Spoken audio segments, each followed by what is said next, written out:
Welcome everyone. I'm your host Yusuf, and today I'm joined by the remarkable Janet Irizarry, a visionary transforming the simple act of cooking into a profound practice of awareness, belonging, and purpose. With decades of experience and a heart-led mission, she's here to remind us that the kitchen isn't just where we prepare food. It's where we shape values, cultivate connections, and ignite change. Let's step into this space together, where nourishment goes far beyond the plate. Janet, I welcome you to the show. Thank you very much for having me. I'm glad to be here. Pleasure is all ours. So, Janet, when you talk about mindfulness in the kitchen, what does that truly feel like in day to day life? Well, I think most of us in this day and age are very busy and have a lot going on and often forget the fact what our kitchen can bring to us. The closeness with our family, the appreciation of what we're eating, how it got from the farm to our plates, and also the value it has in connecting us, not just with our families, but with our community and the outside world in general. True. Do you think people resist mindfulness because they associate with slowness in a world obsessed with speed? You know what? In my opinion, mindfulness is really simply awareness. Being aware, because I think, as you said, we're so busy that sometimes we just think of food as a way to stop our stomach from growling and, to move on with our day. But there's so much more to it than just nourishing our bodies. It can nourish our souls too. True. And I feel that's a very beautiful aspect because our body is the temple of the soul. And what the temple receives is what will soul will stay in. So we have to make our body a good place for our soul. Absolutely, absolutely. I tell little stories that just, and today a lot of families think of the kitchen and, parents think of the kitchen as a place to quickly prepare food and get something on the table and then proceed on with the day. But when you have awareness and you even just take time instead of just chopping those vegetables to put in the stew or whatever you're doing, is to stop and appreciate them and smell what you're cooking and touch what you're cooking and you'll really bring your heart to it. It makes all the difference in the world. Okay. Janet, you talk about ingredient kitchen method. Can you elaborate on that, please? So my company is called My Mindful Kitchen and the 3 ingredient kitchen. And the 3 ingredients are great because they don't cost anything.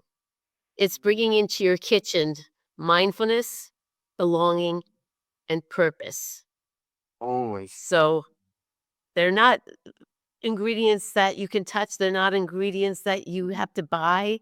They're in your kitchen and merely are, as I said before, it's a mindset of what you can do in your kitchen. And I specialize a lot of how you can bond with your family and your kids. And I have not figured out one value that most of us hold dear that can't be taught to bringing your kids into the kitchen Hmm. and enjoying that space with them.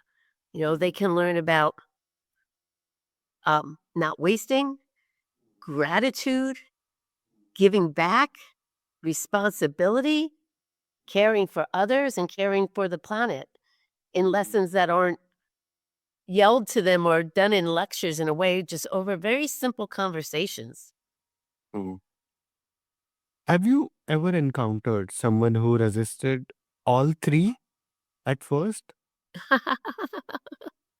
I think once again, people are thinking that's the difference between what I'm doing and a lot of um, people out there who are trying to find solutions to things that we don't like to talk about much, like climate change or inflation. But they think it takes work. And the great thing is when you bring mindfulness, belonging, and purpose into your kitchen, it actually brings you a sense of joy and it actually saves you time. So people don't want another thing on their plate. They don't want another thing to do. And that's where I think any resistance comes in. But when you go about it the way I call it the MMK method that I talk about, it is actually not feeling obligated to do something, not feeling like you have to do it perfect. It's about doing little things that add up to make a big difference. And, I think one thing I strive for, and I think we all strive for, and sometimes don't know how to get it, but is how to feel good during the day and how not to dwell on negative things that happen throughout your day or what's going on in the world.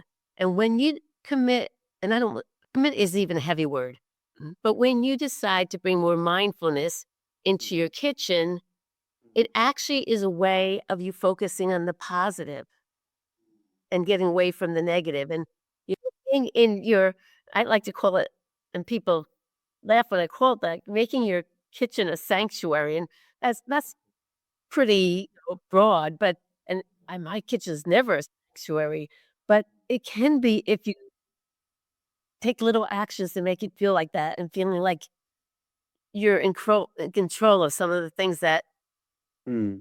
you might feel have no control of. True. I could connect this it with the junk food as well. If I'm outside Yeah. and I eat junk food, I literally feel that I have just filled my stomach, but not nourished from it. But when I'm at home, when my mother feeds me, when I eat the food that is cooked by my mother, it is something else. Uh, I guess your mother probably cooks with some love.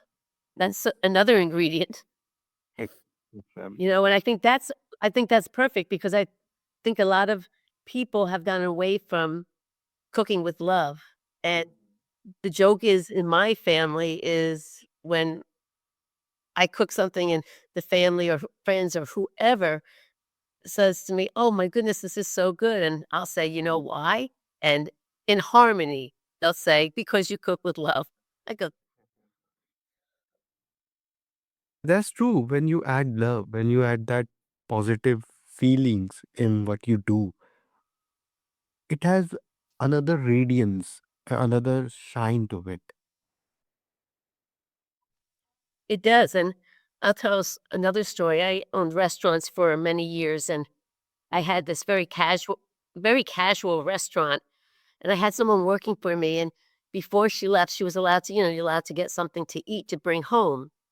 And she asked, "Can I get whatever sandwich it was?" And I says, "Of course." And she goes, "Will you make it for me?" And I said, "Why? You know how to make it. You make it." She goes, "But yours always tastes so much better." And that's what I realized that I hadn't been teaching my employees to cook with love because it makes all the difference. So we had a big conversation about that. And think about it. How many memories do you have over food and in your kitchen at the dinner table and, with family or friends or wherever? True, Food connects us. true. That's so true. And in your work, you link personal kitchen habits to global change. Some might argue that individual actions are too small to matter. How do you respond to that?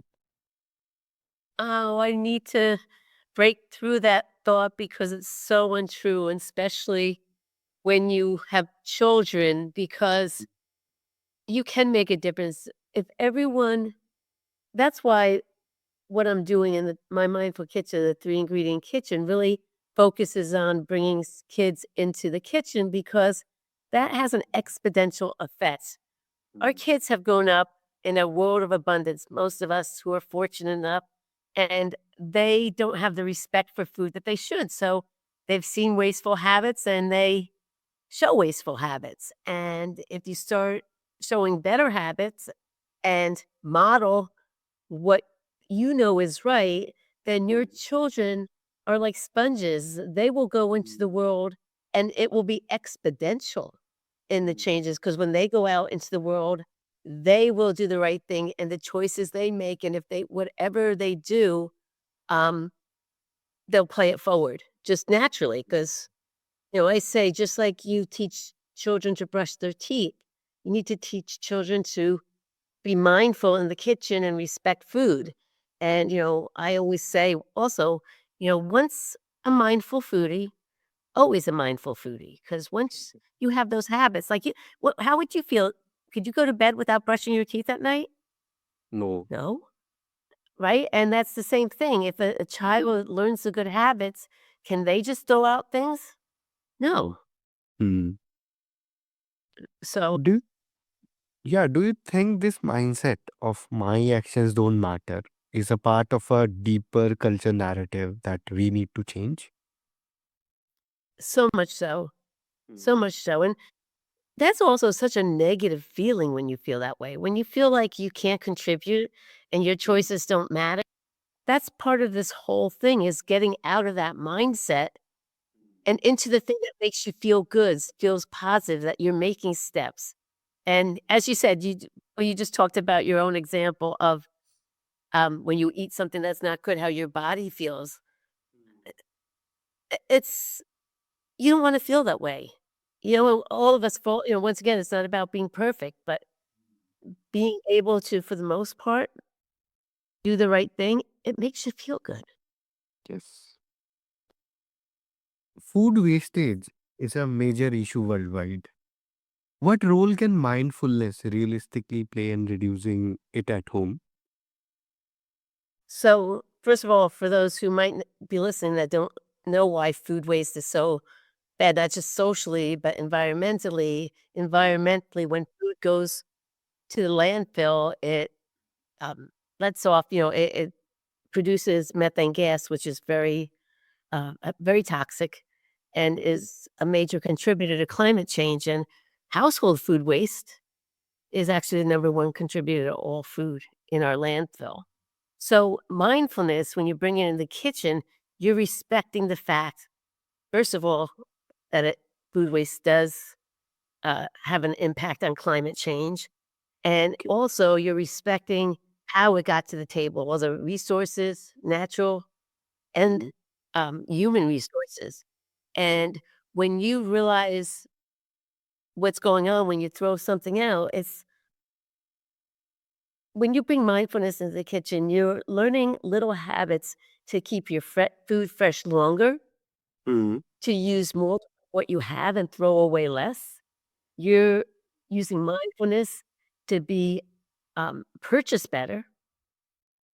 And all those add up to reduce waste. And in my, you know, in my experience, Yes. that might be a great reason for people to waste less food, but if you're looking individually at the household, it's also a great way to not throw out money, waste money, because the more less food you throw out, the more food you use, the Yes. less you spend, and that's significant. A family of 4, well, I'm calling from the US, could save over $4,000 a year Wow. by bringing mindfulness into the kitchen. That's pretty significant. Yes. And if someone feels very overwhelmed by the idea of sustainability, what's the first habit that or mindful habit that you'd encourage them to adopt? I would say probably being more organized and knowing what you have. People think about, oh, organizing my kitchen or making sure my refrigerator is organized is such a big job. But once you do it once, and it only will take you a couple hours, I promise no more, and you can maintain that, it's probably one of the best steps you can make, and it will actually relieve a lot of stress and save you time and money because you're not running out for something that you realize you don't have when you go to use it, and you're also using more of what you have. And if you're buying better, you're spending less. Mm, that's true. It's not just about mindfulness, it has uh, practical outputs as well. You'll save money, you'll save your time eventually from buying groceries, etc. And on the larger scale, it is good for the environment as well. Someone's home feels disconnected, especially at a kitchen or on a larger familial scale. What should they do? How should they start so that there is a shift in those dynamics? I think, once again, bringing gratitude and appreciation for the food you have is probably the first step. Mm, And, once again, looking at it, hey, this will nourish my body, but how do I get it to nourish my soul? And I think it's by appreciation that always fills our soul. mm. And don't That, they say gratitude is like the best thing you can do for to start your day off in a positive mindset or to have more positivity in your life? It's showing gratitude. And what showing gratitude for food is like makes so much sense because we need food to live. mm, true. Janet, is there any way that our listeners can connect with you? Oh, I would love that. Yes. Well, I have a website which is www.mymindfulkitchen.com. And we have a great newsletter that goes out every week, which just keeps you, as I'd like to say, in that mindful foodie frame of mind. And we're also on we're also on Instagram at MMK Method. Oh, so I'm sure our listeners would love to connect with you. And Janet, do you have any final or last message that you want to leave us with? Yeah, I just want people to reevaluate the positivity that comes with being more mindful with food in your kitchen and how everyone does have the power to help change the world. And don't ever think that just because you're one person, you cannot, because I laugh and I say that my goal is to create a world of mindful foodies. And if you become part of that community, that's very powerful. To even one step at a time is better than not taking any. That is exactly, it's progress over perfection any day. Mm. Thank you, Janet. You're welcome. Thank you for having me and letting me talk about this. It's been a lot of fun. Janet, thank you for reminding us that kitchen is far more than a workplace.